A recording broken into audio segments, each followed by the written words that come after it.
everything was once only imagined. Now tonight, find out exactly what you, not what they think you ought to want, what you want. Ask no one's permission. You don't need any man's permission. You don't need your own decision. What do I want? Now, what would it be like if it were true? What would I feel like were it true? Now, catch the mood and try to give that mood all the sensory vividness of reality, all the tones of reality, and then sleep in it, just as though it were true. And then await the inevitable. The inevitable is you're going to resurrect it and objectify it on the screen of space. And then the world will call it real. And they may not believe you. It doesn't really matter. If you tell them it came to pass because you simply imagined it. Now, they'll point to the series of events that led up to it. And they will give credit to the bridge of incident across which you walked towards the fulfillment of that state. And they'll point out some physical thing that was the cause. No, the cause is invisible, or the cause is God. And God is invisible to mortal eye. Who knows what you're imagining? No one knows. But you can sit down and imagine, and no one can stop you from doing it. But can you give reality to the imagined state? If you do, yes, a bridge of incident will appear in your world. And you'll walk across some series of events leading up to the fulfillment of the imaginal state. But don't give causation to any physical step that you took towards the fulfillment of it. You imagined yourself having a marvelous business.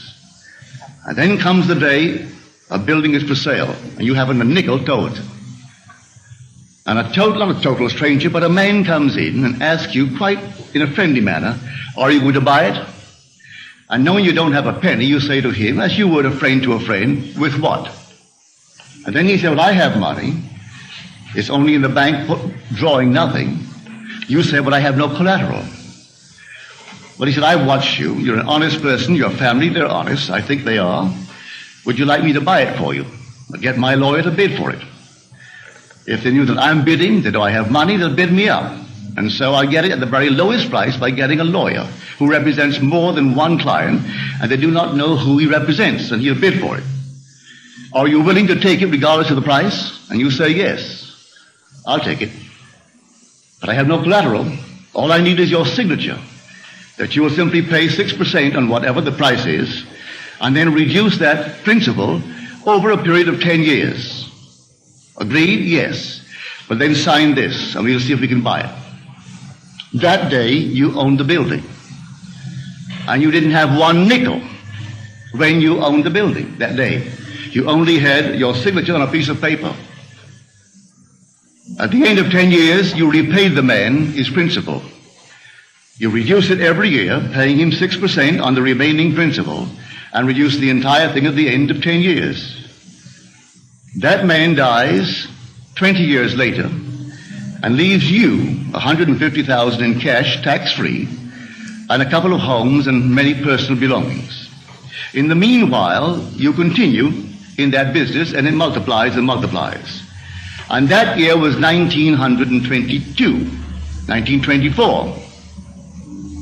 This is now 1968. That building, I'm speaking factually, that building in 1924 is now gone. He paid only $50,000 for it. It was repaid and repaid.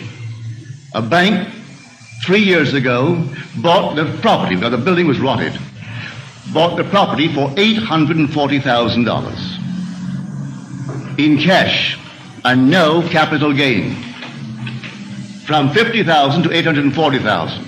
In the meanwhile, the business has expanded into all the other islands, so that today you couldn't buy them out for $15 million. All in imagination.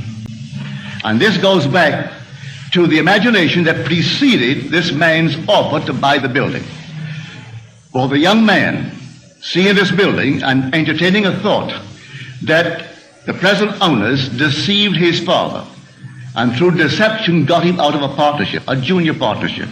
And he was moved not to get even, but to prove that he really had something within him and could be a success in spite of their deception. And so every day he would see on that marquee not their name, but his own family's name. And he would see it in his mind's eye, because you could not take their name and transliterate it and make it spell this man's family's name. But he saw it. And in his mind's eye, he saw that name, which, if true, would imply the family owned it. He did it every day, twice a day, for 2 years. And then came this sudden, out of the nowhere. And the whole thing was made possible, and today they're all over the islands. And they have no partners. They've never taken in one partner, never sold one bit of stock outside of a family ownership. All by imagination. Now, I know what I'm talking about because I'm a member of that family. I'm speaking of my own family. This is not hearsay. I know it. My second brother, Victor, was the one in whose imagination this whole thing began to bloom. And he still works all by imagination. He knows what he wants, and then after having decided in himself, that's what I want, and that's good for the business, he then in his mind's eye, he appropriates it. And then let things happen. As told us in Scripture, the vision has its own appointed hour. It ripens, it will flower. If it be long, then wait, for it is sure, and it will not be late. Read that in the book of Habakkuk. Here is the true translation of that passage in Habakkuk. So when you know what you want, remain faithful to that assumption.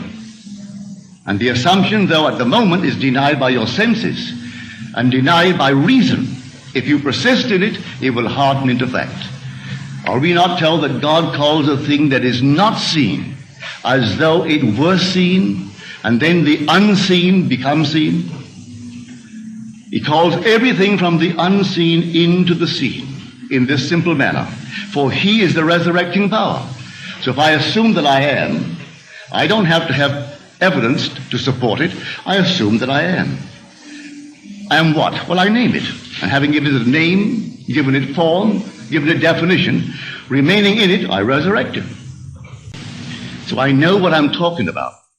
All I need from you is the acceptance of it. Will you believe it? Will you believe that with God all things are possible? Will you believe that all things are possible to men? Well, you can prove it in the not distant future. But you are the operant power. It will not work itself. If you dare to assume this very night that you have a better job than you now hold, or that you have a larger income, you may be fired tomorrow. Don't be concerned. On reflection, you'll see it was necessary to move you towards the fulfillment of your assumption. You could be fired. And I wouldn't bat an eye if you told me tomorrow, well, I did what you told me. You know what happened? I was fired.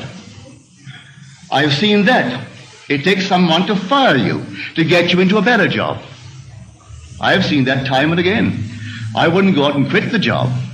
You may be promoted in the job, or you may be invited by some other concern that is competitive to join them. I do not know how it happens. I only know if you remain faithful to the assumption, it's going to happen. And you're going to be promoted towards the fulfillment of the state that you have dared to assume that is yours. I could tell you unnumbered stories along this nature. So here I say, dwell in the end. The end is where we begin. For if I've seen my name on the marquee, that's the end. I don't wait for the incident to take place in my world to move from one to the other, leading up to that. I dwell in the end. If I go to the very end, what would it be like were it true?